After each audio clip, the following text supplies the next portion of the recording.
ആത്മാർത്ഥമായിട്ട് സ്നേഹിക്കുന്നവർക്കിടയിലെ പൊസസീവ്നെസ് കാണൂ എന്ന് പറയുന്നത് ശരിയാണോ?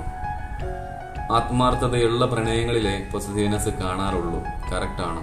ബട്ട് അതിനൊരു ലിമിറ്റ് ഉണ്ട്.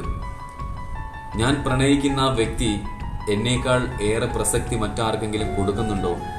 എന്നേക്കാൾ ഏറെ മറ്റാരെങ്കിലും പരിഗണിക്കുന്നുണ്ടോ?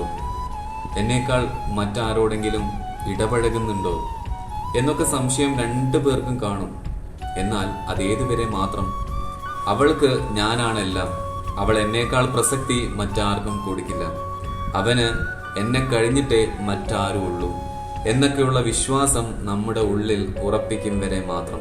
അല്ലാതെ അവരുടെ ഫ്രീഡം പിടിച്ചു വെക്കുന്ന രീതിയിലാവരുത്. അവൾ മിണ്ടുന്നുണ്ടെങ്കിൽ അതെന്നോട് മാത്രമായിരിക്കണം, അവൾ ഫോൺ എടുക്കുന്നുണ്ടെങ്കിൽ അത് ടൈം നോക്കാൻ വേണ്ടി മാത്രമായിരിക്കണം. അത്തരത്തിലാവരുത്.